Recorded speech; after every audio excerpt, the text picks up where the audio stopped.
Channel. ఈ రోజైతే నేను అన్నయ్య సమన్విత ముగ్గురం కలిసి బైక్ పైన వెళ్తున్నాం. ఎక్కడికి వెళ్తున్నాం అనుకుంటున్నారా? మా నాన్న వాళ్ళ ఫ్రెండ్ పొలానికి అయితే వెళ్తున్నాం. ఎందుకంటే వాళ్ళ పొలంలో తాటి ముంజల చెట్టు ఇంకా ఈత పళ్ళ చెట్లు ఉన్నాయంట. సో వాళ్ళైతే తెంపుకోమని చెప్పారు, అందుకని వెళ్ళాము. ఇంకా తాటి ముంజలు తిందామని ఎంతో ఆశతో వచ్చాము, కానీ వచ్చి చూసేసరికి అవి మొత్తం పండిపోయి ఎండిపోయి ఉన్నాయి. ఇంకా వాటినైతే ఏం చేసుకోలేమని చెప్పాడు అన్నయ్య. ఇంకా పక్కనే ఈత చెట్లు అయితే ఉన్నాయి. ఆ ఈత చెట్టుకైతే ఈత పళ్ళు చాలా కాసాయి. ఇంకా సమన్విత చూడండి ఎలా ఉన్నాయని చూపిస్తుంది. ఈత పళ్ళు అయితే మా అన్నయ్య కట్టెతో తెంపాడు. ఇంకా కింద కూడా చాలా రాలిపోయి ఉన్నాయి. అసలు చాలా బాగుంది అక్కడ లొకేషన్ కూడా. సమన్విత అయితే ఇంక నేనే పట్టుకుంటా అని తీసుకుంటుంది, ఇంకా చేయికి ఏమన్నా ఇవ్వట్లేదు.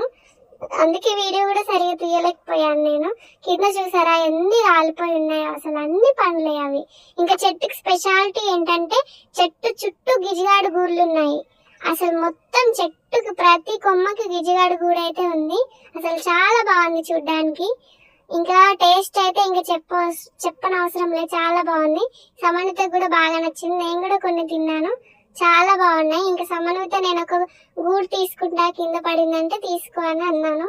ఇంకా మేమైతే రిటర్న్ ఇంటికైతే వచ్చేసాము.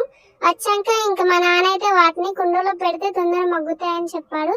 సో ఇంకా మా నాన్న దాంట్లో కుండలో గడ్డి వేసి ఇంకా అవైతే అందులో పెడుతున్నాడు. అయితే మీకు కూడా చూపిద్దామని వీడియో తీశాను నేను.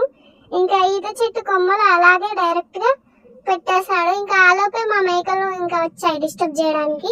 వాటికి కూడా కావాలి అని అంటున్నాయి మా నాన్న దగ్గరకు వచ్చి.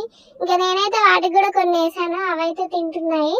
ఇంకా వాటినైతే పైన కూడా గడ్డితోటి మొత్తం కవర్ చేయాలంట. 3 days లో అవి ఈత పళ్ళు వస్తాయని చెప్పాడు. ఇంకా తర్వాత ఈత పళ్ళు ఎలా మగ్గాయో మీకు నెక్స్ట్ వీడియోలో చూపిస్తాను. Thank you for watching.